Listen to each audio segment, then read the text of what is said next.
And we're back, Red Press. Now, did Arne Slot's tactical tweak just hand Liverpool the Premier League title? Let's have a little look into that. Like, subscribe, do whatever you need to do. Who cares? Let's get on with it. Liverpool just beaten reigning champions Manchester City 2-0 at the Etihad.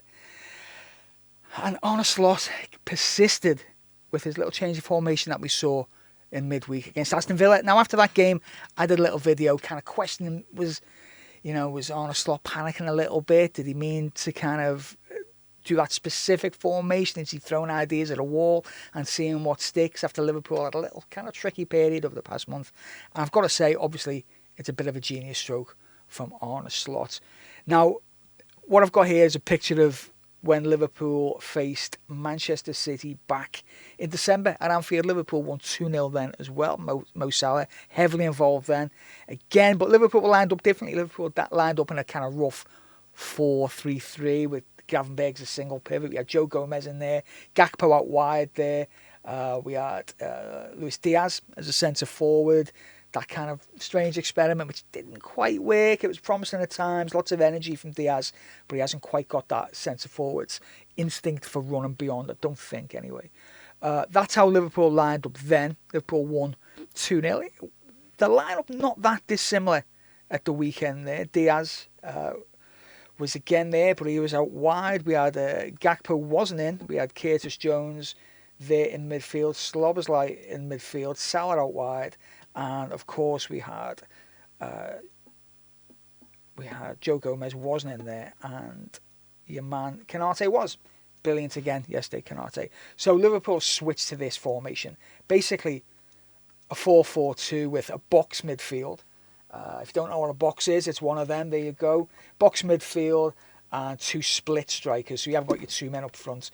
Two centre forwards, if you will, aren't centre forwards, the two wide men who are keeping the width. Now you think, well, what is the advantage here? Isn't a 4-3-3 the kind of standard? Isn't having three up front, does that make us more likely to win games? And I think the idea is that we just haven't really dominated the ball in the right way over the past month. I think we've seen a lot of tired minds and tired legs. So I think Slot has looked at the situation, looked at the players that we have available and thought, what's the best way I can get maximum amount of ability and maximum talent out of these players in the squad with what we've got left. There's 11 league games left, a lot of football to be played, a final, European games, all this, lot to do.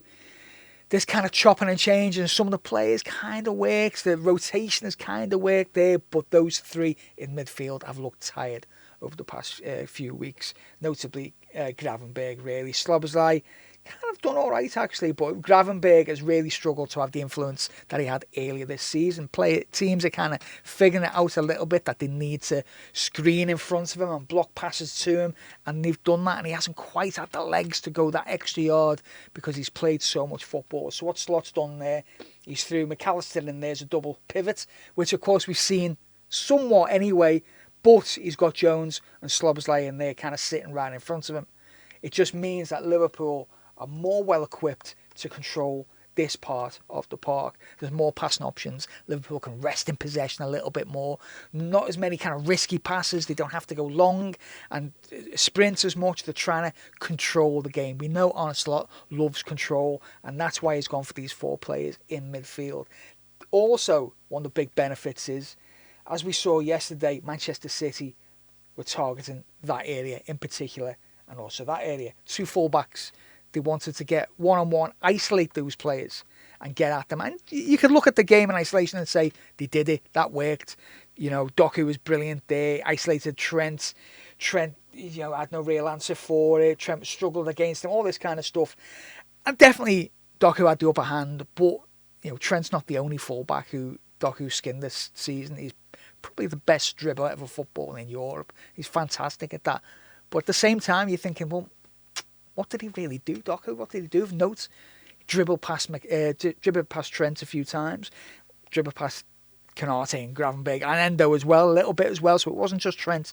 But was there any end product there? No, it's not because Doku doesn't have quality, because Liverpool was set up brilliantly to counter it. So, for instance, Doku goes one-on-one with Trent there, and he has to go out wide for the most part. Trent is showing him out wide, fair enough, but also because there's more midfield players, Gravenberch is more well equipped to sit in there.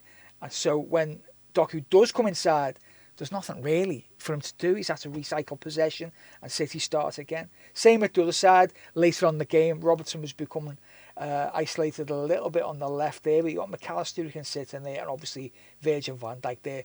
Same with Konate there on this side. There's a couple of times he made these vital blocks because he can do that.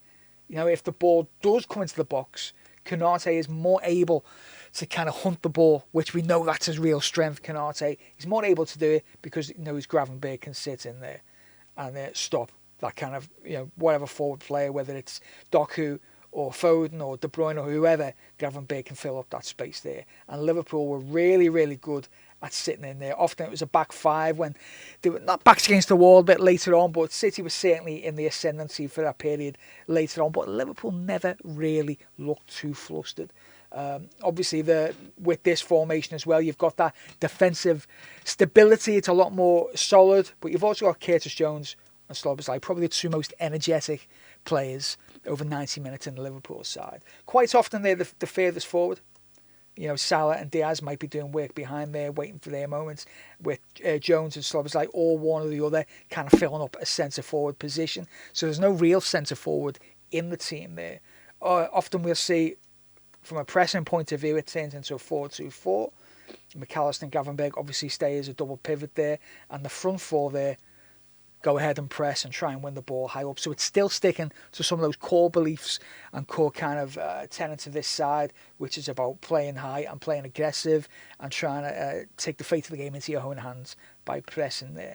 I mean, we've seen the four-man pressing kind of situation earlier in the season, even when Liverpool were 4-3-3. Quite often, the front three would press with the furthest forward of the midfielders. Quite often Szoboszlai or Jones there would be doing it. So having a four-man press up top, nothing particularly new for this season, for this team this season, but to see Slot incorporate some of the core kind of facets of what made Liverpool so successful earlier in the season, trying to find ways to do that now and trying to make this team, with however many games they've played this season under the belt, however many kilometres they've got in the legs, making all these kind of more dynamic aspects of the game, making that possible now without players getting injured, players overstretching, getting overplayed and getting overtired. He's looking for ways to make this core team play as many games or as many minutes as possible in this remaining games, because he knows that's the best way to get Liverpool over the line. Now, that being said, there are some opportunities or some options for rotation there. You know, we've seen Endo, for instance, he comes on and he's making a little bit more of an impact. I think Slot is trusting him a little bit more at the moment to come in and see those games out. We saw it last night. He had a bit more than his usual 5-minute cameo. He was in there. He was vital for Liverpool to stay solid. Endo's there. Harvey Elliott as well will probably replace Jones at some point in that area, or replace Szoboszlai in that area, even if it's maybe just like the last 15-20, so Liverpool can kind of rotate in game. Obviously, we've got options there with Diaz.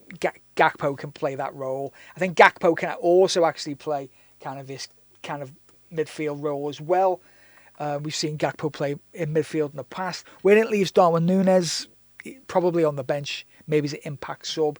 If he is going to play, that'll be where it is. He's got to be, I think, more tactically aware, I think, if he's going to be playing there. But as we've seen from his time in Portugal, he can make a goal-scoring kind of impact from those wide right positions moving into the centre. I don't think we've seen enough of that from his time in Liverpool. He's generally played through the middle there rather than out left.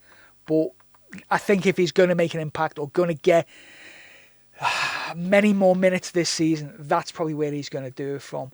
So do I think Arne Slot sticks with this formation? I think he probably does.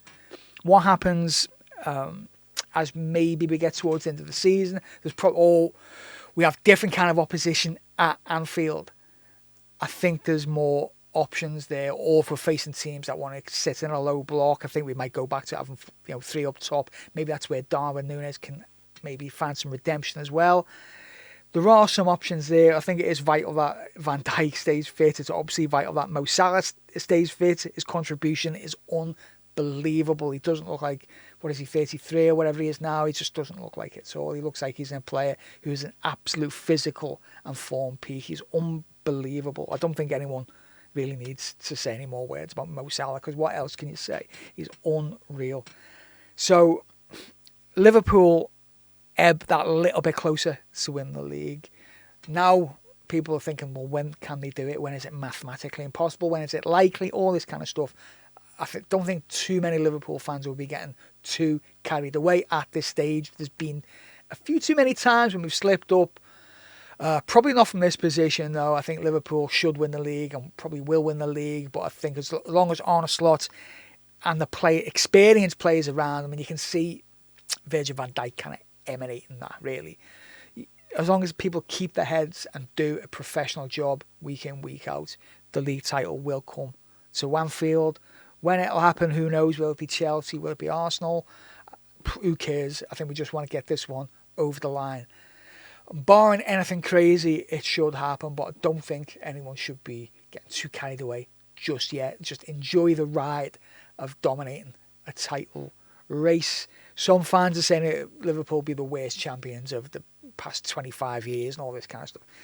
They can say whatever they want. If Liverpool make it, we'll all enjoy it, and we don't care what anybody says. But that's for maybe a month or 2 or 3 down the line. We'll see what happens there. Until then, games still coming thick and fast. We've got Newcastle on Wednesday, then a weekend off, and suddenly that fixture, that defeat against Plymouth, doesn't look like such a bad result. With the eyes of being top of the Premier League, it looks pretty good, actually. And then obviously we're back in Europe, and the games start coming again. So hopefully the Reds can put the feet up this weekend, watch the telly, and stay out of trouble. Don't get injured. And we start again. So bring on Newcastle at Anfield. Should be a good game. Always, well, usually is. And up the Reds. Here we go. Top of the league.